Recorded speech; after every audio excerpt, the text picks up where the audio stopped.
We are a weekly podcast, Soul of a Gamer. Hey, I'm smart this time. Let's not go that far, okay? I won't fuck it up again. I love pressing that button. That was my favorite button. That's Definitely. This game gets really fucking weird.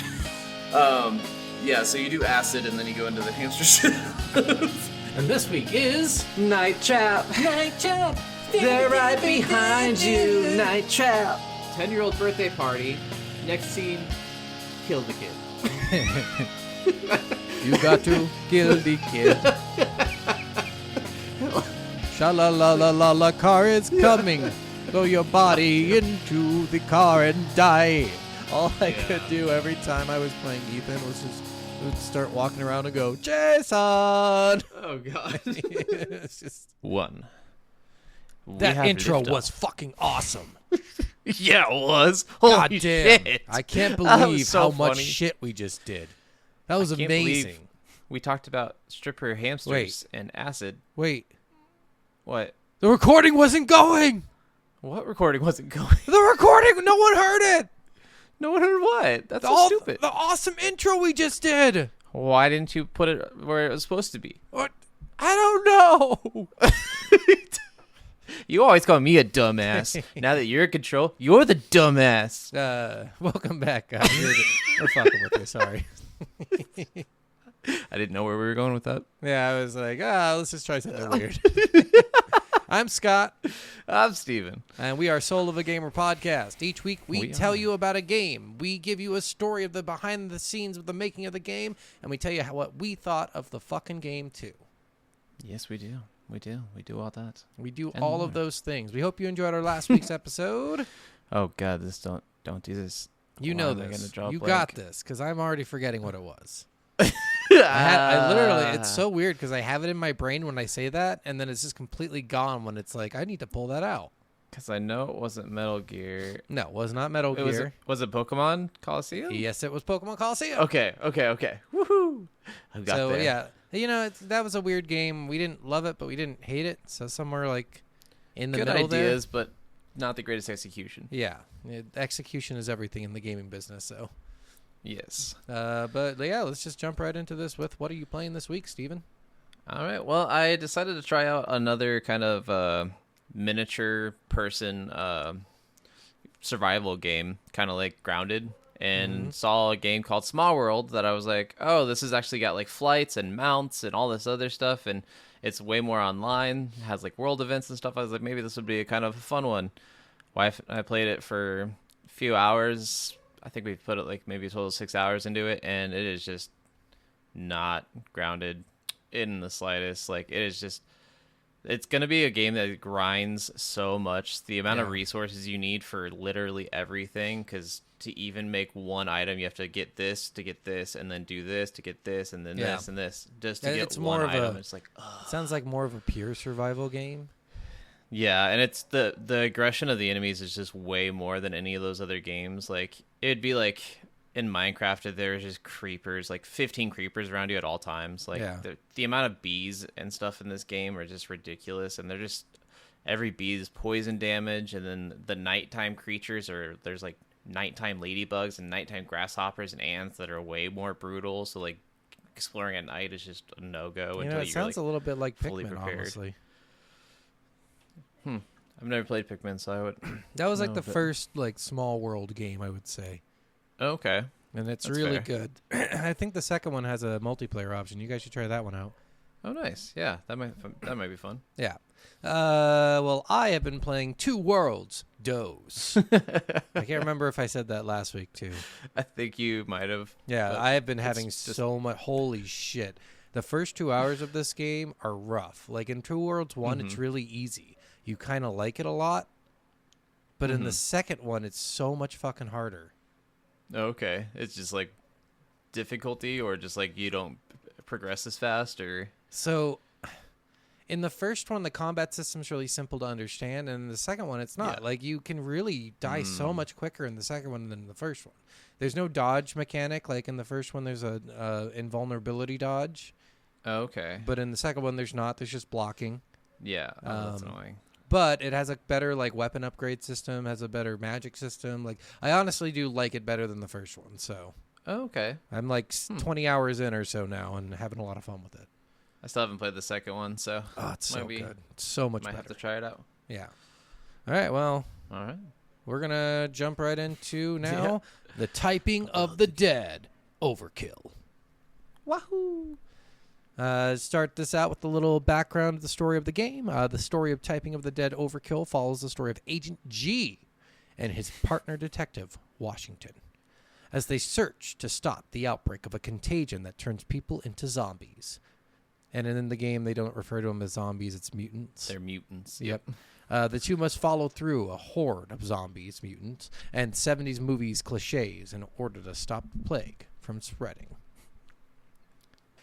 But yeah, it's funny because they have the first like 2 seconds of the game. It's like, these motherfucking zombies. And Agent G goes, mutants. Not the Z word. Yeah, it's so good. We're not supposed to call them that. Yeah, which I don't understand why, but whatever. I don't know. Does anyone have a trademark on zombies, or was that just something funny? Probably just something funny. Yeah. All right. Well, the story of Typing of the Dead Overkill actually starts in 1999 with the release of House of the Dead 2. The game originally was released as an arcade game to be played as a cabinet game only. Soon, though, Sega decided to port the game to the Dreamcast. Originally, the game was to be played with handheld gun controllers used to shoot at the zombies that would pop up on screen. Soon after the release of the game, a port was made where instead of the handheld gun controllers, keyboards were used, and the game was changed to include funny words and phrases that must be spelled correctly in order for the player to kill zombies. Yes. Yeah. That is very true. This was made with both the arcade cabinet and the Dreamcast. So they had these the arcade cabinet would have a keyboards attached to it instead of the guns. The Dreamcast had periphery keyboards made and sold with the new port for the game. That's awesome. Which, like, picture going into a fucking arcade and seeing just, like, a keyboard I know. in front of, like, I couldn't imagine. I wouldn't fucking touch it. I'd be Dude. like, this is fucking dumb. Are you? No, I would have jumped on it. Honestly, I would have been like, "That's so different. I'm going for it." Like, what Yeah. the fuck is this? It is different. It's just weird. Like, I don't know if I'd like it. Maybe I'd think, like, oh, shit, is this, like, you have more control over your fucking character because you have so much more keys to Oh, use? that's true. Yeah. And then you play it and you're like, I'm just fucking spelling. Hey, I mean, that's intriguing to me. I love that kind of shit. Yeah. Oh, and I thought of a reason why they might have. What was? Never mind. That's okay. I lost This my was train the of thought. first iteration of typing style gameplay that would soon be revived for later games in the series. In the late 2000s, Headstrong Games were approached by Sega in order to make a new game for them. They wanted to make another game in an already existing series of the game. The Headstrong Games were excited about this and started to drop hints at the game series they would like to work on. This included both House of the Dead and Jet Set Radio. Oh, nice. So the guys who actually, I didn't put it in here, but the guys who made the Typing of the Dead port, I think it was just the port. So it wasn't a House of the Dead, but it was the Typing of the Dead port for House of the Dead 2. Were the guys who originally made Jet Set Radio. Which also were the guys who also made Sunset Overdrive, wasn't it? No, I don't think so. That wasn't on their little. It was like the Sega Sports something. They did specifically sports games. Okay. So like their claims to fame were like Jet Set Radio and something else, but they didn't. I don't think they worked on a lot of stuff. They've changed their name since they started, so I'm not really sure who they are. They have a way worse name now.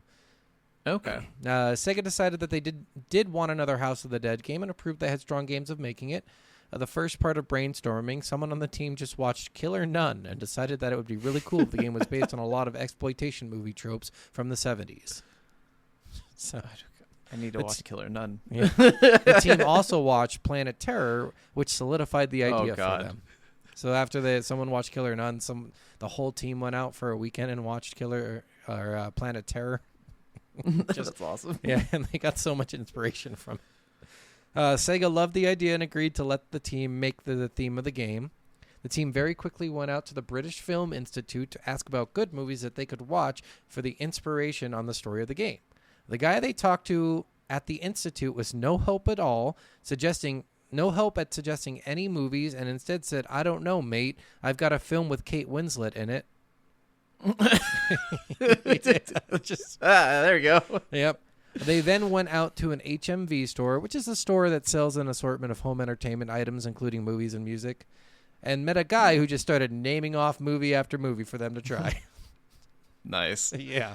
You know you're not going to get anything at the fucking Film Institute. You got to go to this, like, random Blockbuster that some guy works at. Yeah, the guy who just sits there and watches movies all day long. Yeah. I think they started this in, like, 2007, so it was, like, the first of the last leg of Blockbuster videos, so I'm sure by then they were almost all closed. That's fair. Because the housing crisis really just fucking ruined them in 2008, I think. That's fair. Okay. I just love that. Kate Winslet in it. Oh, thanks. It's so stupid. Well, why would you say that? This team sounds really fun. I wish I could work for this team. They sound like they're fucking awesome guys. Oh, they sound like good people. The team spent a long amount of time just watching movies to very accurately get the feel of 70s exploitation movies. Another thing the team had to do was go out and play House of the Dead 3 and 4 over and over at a local arcade. They said they spent around 250 quid playing the games. They are an English company, by the way, guys. I don't know how much a quid is, but I assume it's like $1. I think quid's just like another term for pound, or if it's like another form of currency with pound or something. I don't know. I know quid is a coin, but I'm not sure what representation it would be in their measurement of economy. I have no idea their currency at all. So, yeah, they said they spent around 250 quid playing the games. When a Sega representative was asked why they didn't just donate an arcade machine with the games loaded on it to the office, the representative said the office the team was staying in was not very large and the cabinets would not fit. So, to me, it sounds like they're full of shit. And they're just like, yeah, that's totally the reason. Not because we forgot. You have 8-foot tall ceilings. This needs a 10-foot tall ceiling. Yeah. It's like, what do you mean the fucking studios do? Throw it up against any fucking wall. Who gives a shit? Right. Who cares about the room? Take it back when they're done. Exactly. When at the arcade, the team tried to film themselves playing the game for later reference and were quickly kicked out of the arcade. Then the team tried to go to the Sega World that was near them and were not let in with their video equipment. And guys, if you don't know, Sega World was a giant arcade. You know what? I wrote it in here. Yeah, I'll bring it up. I forgot I wrote it in here. I was gonna actually just explain what a Sega World is. Okay. So they're not let in. In response to this, the team asked if the people at Sega World if they knew who they were. Sorry, I didn't write it in here. I thought I did. Sega World, yeah, it was basically an arcade run by Sega from like the late 90s. I think they're still around, but they're slowly dying and decaying. Yeah, I think the last one just closed or is closing soon. Yeah, because it's like a 13-story arcade. Yeah, they're so cool. Sega did such a cool job making these. It's just that when the home entertainment system really got going, no one wants to go to a fucking arcade if they have this like $1,500 computer at home. So yeah, and it's basically this arcade has like every arcade game you've ever heard of, and every Sega game, man. They're not like Nintendo. They're not just saying like fuck our old stuff. They're saying we love our old stuff. Exactly. I just love. Do you know who we are? They say that to the guy. Like, I don't know. Do you get out of here? We are. After these two defeats, they went to Namco, which Namco owns a big arcade thing too, and were allowed to film. And after bribing the staff with a copy of the team's previous game, Battalion Wars 2. Apparently, one person on the team would go out and always have a copy of Battalion Wars 2 on them. Okay. Yeah, they did it all the time, I read. They were like, literally, they'd go to a restaurant and for a tip, they'd hand out the fucking game. It's really funny. See, the team sounds so cool. They really do. I would love to work for this company, man. They sound so fucking cool. You just never know what to expect with them, probably. Yeah. For the amount, guys, I should state here, sorry, we're talking about the House of the Dead Overkill. The typing of the Dead Overkill is literally just a port. I referenced the company in there, but all they do is they just switch. They took the words from the original game, put them into this game, and switched the controller layout so it would use a keyboard. So really, that company almost did nothing in the making of this fucking game. So just so you guys know, that's why we're not talking about that company. It's fair. We're talking about the company that actually made the game, you know. So Yeah.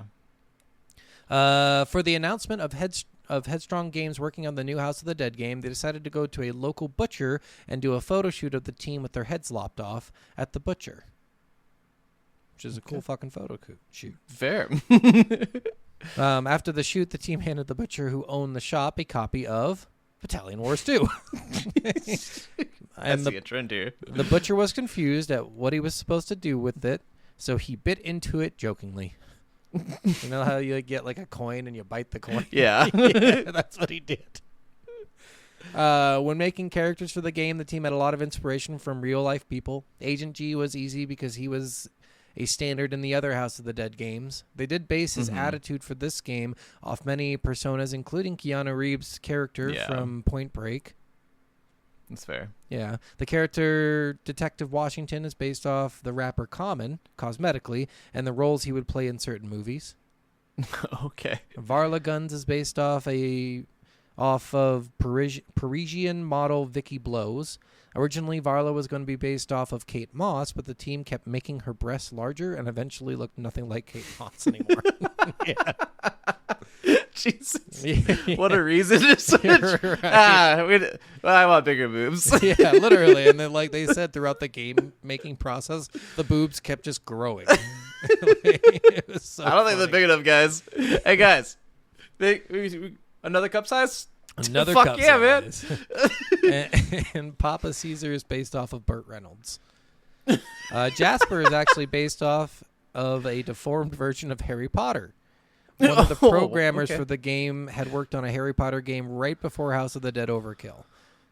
Interesting. Yeah, isn't that funny? Level That's designer also made his appearance in the game as a head rolling down the stairs on the first level of the game.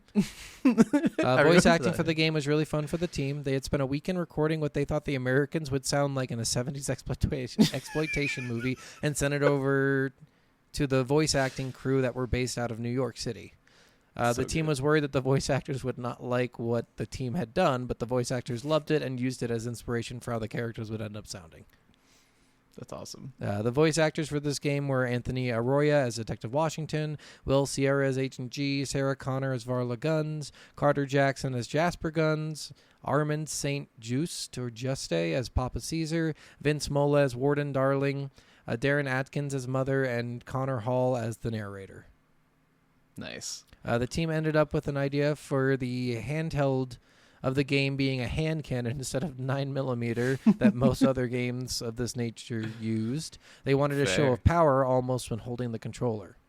In the game, Jasper Guns is stuck in a wheelchair, and this wheelchair became an unofficial mascot for the team. It is featured twice on the cover of the game. The team realized that the more the wheelchair was put on things, the more people would ask, "What's up with the wheelchair?" The game was released in 2009 for the Wii, in 2011 and 12 for the PlayStation 3. The Typing of the Dead version of the game was released in 2013 for the Windows. Yep. And like I said, like guys, it's literally the team that worked on Typing of the Dead they took everything that these guys already did and put a keyboard on it pretty much. And that's it. That's the story. Nice. No, that's awesome. Yeah. So let's just get right into the best and the worst. All right. Best thing for me is the dialogue. It is so bad, it is good. And it and makes on me purpose laugh too, a guys. fuck Like ton. literally, the Yes. dialogue is on purpose bad, and it's fucking awesome. Like, I love the speech at the end where they're sitting down and he's talking to him about how much he uses the word fuck. And Yeah. He's like, You know what, Washington? I love you, man. Say it. Say I love you. It's such a weird fucking speech. But the whole speech of just, dude, you fucking say too much fucking words. Yeah. And all you do is using these fuckisms just to get over the fact that you can't connect with me. And then I think he the follow up is motherfucker. Yep. Just so good. It reminded me of Samuel L. Jackson's movies, like Yeah. his cheesy movies, so Dude, much. if they had Samuel Jackson playing that part, Oh that would have god, been I would fucking die. perfect. It's like, motherfucker. It would have been so good. But yeah, I agree. I think dialogue in this game really stands out above a lot of things, and this game is One thing about the port, I think if I played the original with the cool hand cannons and I felt like I was like more involved with the game, this game would have been a lot more fun. But the typing That's port fair. makes this game very repetitive and boring really quickly.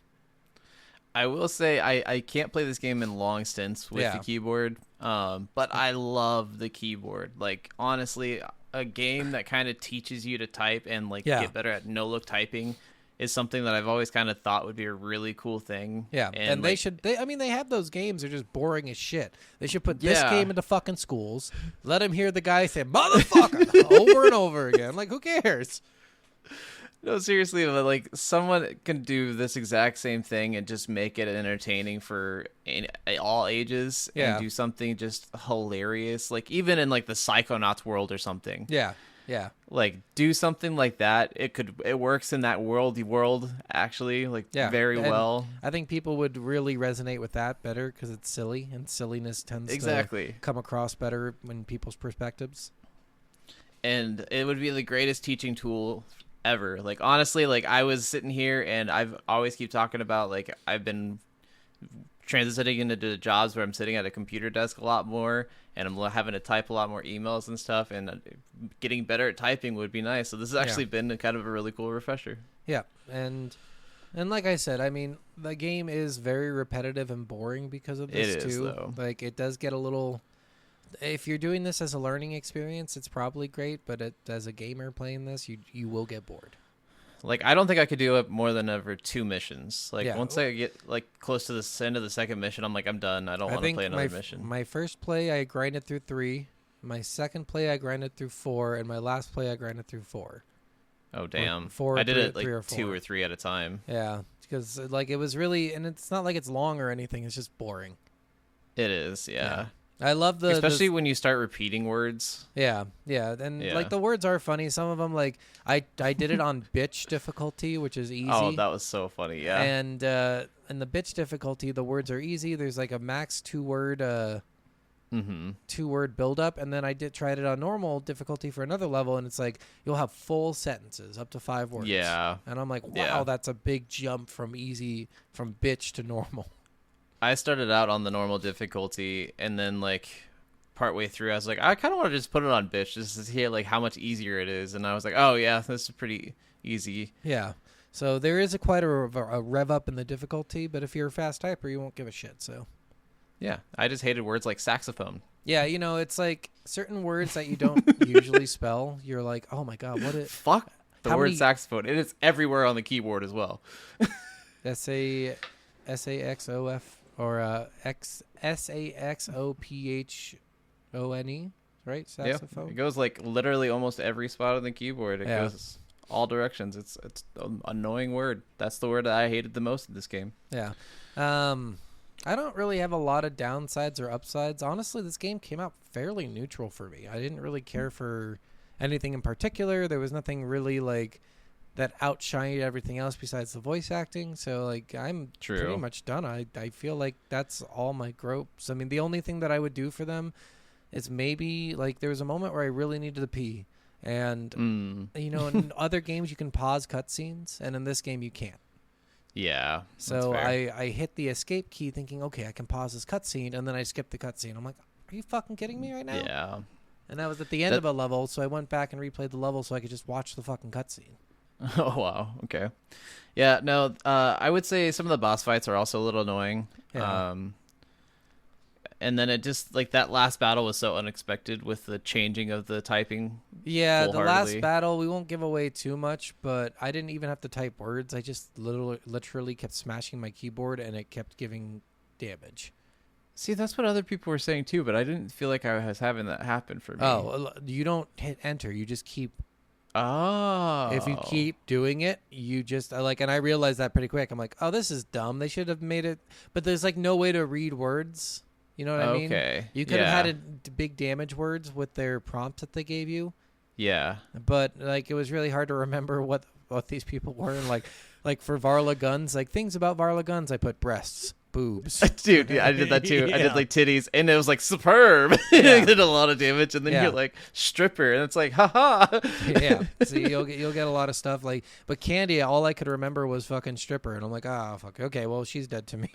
You could say stripper, you could say Jasper, you could say and like I realized all that after, but I'm like, in the moment I'm like, Mm-hmm. okay.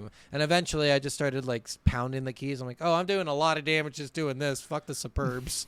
Yeah. The other thing I will say about this game for a lot of people, just as like a little bit of a warning, if you're offended about games kind of like Duke Nukem style and stuff like this game will also offend you. Yeah. There's But a lot of choice very language rude in and here, crude. but it's Oh, yeah. not. It's not like, It's rude and crude, but in a comical way. and it's not like Duke Nukem where they like bash gay people and stuff, right? Yeah. It's not like that, Yeah. but it's still a little more crude than what you're probably used to. Yeah. Just wanted to give that warning because a lot of people might get offended by that. Yeah, well, that's pretty much mine. I think I really did. I honestly like the boss fights too. Some of them are really fucking unique. Yeah, I liked all of them except for the stupid witch. Like, that was annoying Oh, for me. the witch one was actually my favorite one. And it's only because once you figure out how it works, you're like, oh, shit, I get it Yeah. now. Like, and I was like, that's really unique. That's a unique one that I think they did I a didn't good job figure it on. out until I got done with the fight, and then I watched the video, and I was like, oh, God fucking damn. Okay, I randomly, what happened with me is it lined up on the second time she made copies of herself. Oh, yeah. And I randomly did the first one thinking, okay, there's no way I'm getting through all these words in the time limit. Let me just start with the first one. And sorry, guys. The first one was the right one. And I was like, I see. Nice. So they're clones. I thought you had to kill all of them. I'm so stupid. that's This what I was does not doing make too. any fucking sense now. I kept getting so confused. I got hit every time. I was like, I'm dying the most in this boss fight because I can't fucking figure Yeah, but once you figure out. it out, it's actually kind of fun. I think they did a really good job with most of the boss fights. Just some of them are a little lackluster. Well, and that one on the normal difficulty with the longer words, like sometimes like when she made a copy of herself, it'd be 2 to 3 words a piece, and I was like, there's no way to type this fast. Like, fuck you. Just making you learn. Dude. Yeah, I struggle so hard sometimes. Yeah. All right. Well, what's our next little? What's our next The little first segment? few hours. This one's hard.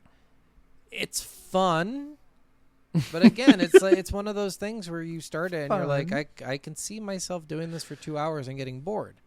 Mm-hmm. So it's like kind of pass, kind of fail. You would play it for 2 hours probably, but then in 2 hours you'd realize you don't really like it all that much. Yeah, the thing I kind of wanted to say is the first 5 to 10 minutes will kind of let you know if you're going to enjoy this game or not. Mm-hmm. If you're enjoying the comedy of it and you're enjoying the stupidity of the story and you kind of enjoy like a little bit of the gimmick of the keyboard, then you're probably set to enjoy this most of the way through. You might get bored and stop, but you might also come back and finish the story. It's a really short story, so I mean, the first couple hours you're getting halfway through the story. Yeah, and guys, just so you know, in the game it does have an option to play the original House of the Dead Overkill. True. So you don't have to play the Typing of the Dead version. You could play the original, which is, in my opinion, the more fun version. Yeah, and they actually do have a lot of like really cool things with like director's cuts and stuff of that game, and then you can play it with a controller, so you actually do like a actual shooting gallery style instead of the keyboard. There were several different ways to play it. Like, I'm not saying the game is bad. I think the typing port is not very good. That's fair. But yeah, that's what I think pretty much in the first couple hours. I don't really have I agree. much else to say about that. I turned out very neutral on this game and a lot of stuff. Like, I could see That's myself fair. playing this after 2 hours. I could see myself putting it down, honestly. So, Yeah. All right, so now for Steve Achieves. Steve Achieves. So, the game Nothing. is about... Wow. Jeez, shots fired. I'm going to go cry in the corner. You bastard. Go cry in your fucking corner. Bitch. Wow. All right. So the game is about 4 hours long, and if you're looking to 100% this game, it'll probably take you around 23 and a half hours on average. Damn. Yeah, the achievements in this game are probably a little hard to get, honestly, especially once you try doing everything on like the hardcore difficulties and having to get through everything on those. So the first achievement I was calling attention to was challenge accepted. Only 0.5% of people have completed this, and it's complete all the challenges in all the director cut levels in the House of the Dead. Nice. But yeah, I was like, that's really cool that they have like the actual like director's cut on top of just the normal game as well. Yeah, because I and think it was a DLC release, I'm pretty sure, for the game. The I think director's so. Cut, so it wasn't like a separate game you had to buy like some are. And then I love the name of these ones. Fingers of Fury. Only 1% of people have completed this one. And it's completing all hardcore levels in Typing of the Dead. Which on the hardcore difficulties, you get the most amount of words, the most difficult words, a wider dictionary. And then you also have to do punctuation, I think, Like the spacing spaces, and capitalization. Yeah. I was curious about that as I was playing, if I had to do that stuff, and I realized quickly you don't. I'm like, there must be a difficulty where you do. Yeah, hardcore difficulty, you have to do all of the punctuation, capitalization, all that other stuff. So it makes it way more difficult. Mm-hmm. At least it's not like beat the game on hardcore difficulty without taking any damage. Funny you speak of that. Oh, no. Mad Motor Fingers, 1.1% completion. Complete a hardcore level without taking damage in Typing of the Dead. Okay, just one level, though. So it's one level, yeah. God, yeah, every level would be fucking hard. God, that'd be bitch. That'd be like 0.1% of games. No, seriously, like what the fuck? Why would you do that to anybody? As far as Easter eggs, I didn't notice any. The only thing I did remember is I wondered if they were kind of making a dig at the movies the 28 weeks later. Yeah. Or 28 days later and 28 weeks later with the mutants, not zombies. Yeah. Because in those movies, they're not actually zombies either, and everyone calls that a zombie movie. Yeah. Yeah, sure.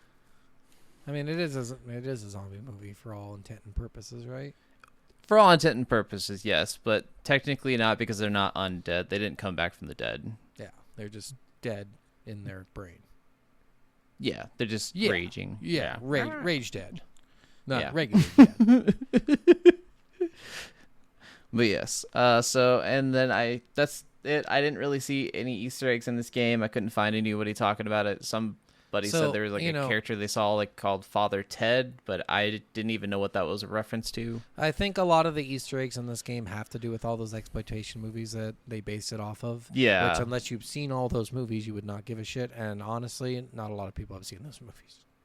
Which, I mean, watching a lot of those movies myself, I saw a lot of like references and stuff that I was like, oh my god, like that's so funny. It made me think of this or this or this. Yeah. But it wasn't like, I didn't see any like blatant references. It was more just like the feelings and the vibes and the certain cliches of those movies. Yeah. Yeah. All right, well. But yeah. What's the game worth to you? This is hard. I think, like I said, House of the Dead Overkill might be worth more than Typing of the Dead Overkill is. That's so fair. I think the original game, I would probably give a 3 out of 5 just because it's fun, it's interesting. I did play a little bit of it, and I had a lot more fun playing that than I did Typing of the Dead. Oh, nice. But with Typing of the Dead, it's less fun. You said it. You only can play it in small spurts, and then you get bored pretty easy, and you can't like sit down and lose 10 hours into the game like you could other games. So That's fair. I think, honestly, I'm going to give this a 1 out of 5. Okay. So 1 soul Fair. only. So I had a lot different experience with this one. I thought this was very unique, and I really loved the dumb horror movie spoof kind of vibes of this and the cheesy 70s vibes. It feels so much like what I expected of a Duke Nukem game. Yeah. In a perfect like zombie game, and it was just so much dumb fun. And my wife kept on like popping into the room and be like, what the fuck did they just say? And I'm like, you don't even know. And then like just like talking about everything that happened to this. This is the most ridiculous shit I have ever heard and seen and witnessed, and I'm deeply disturbed, especially by the ending of this game. Like, what the fuck? I'm not gonna give anything away, but what the actual fuck? The way they defeat the bad guy, I don't even want to get into. Yeah. And we won't, because we don't give spoilers too much here. Yes. I had to rate this game a 3. Like, I thoroughly enjoyed this. Well, like honestly. I said, I rated this game a 3 too, just not the Typing of the Dead portion of it. I think the original is much better than the typing portion. See, and even though I can't play it on long spurts, I really do enjoy it. I think it's going to be a game I come back to a decent amount. My wife's already like, I have to play this game now. She's super interested in it, and she's like wondering if she's going to be able to beat my high scores. And so now we got like competition vibes of who can do the best on these levels. And I just think it's going to be a lot of fun, and it's going to be stupid. And I don't know why. I just enjoy how corny it is. But I love really shitty horror movies like so much. So it makes sense. Yeah, for sure. All right. Well, that was it. that was the Typing of the Dead Overkill, guys. Hope you enjoyed that one. Next week's episode's going to be Until Dawn. Yes. With the remake coming out, we wanted to make sure we got on that game, and we had done it previously before we revamped, but we wanted to give that game another try, and especially with the remake coming out, we wanted to see what was different. Yep. So we will catch you guys next week on Until Dawn. Hope you enjoyed this one, and see you later. Bye. Love you.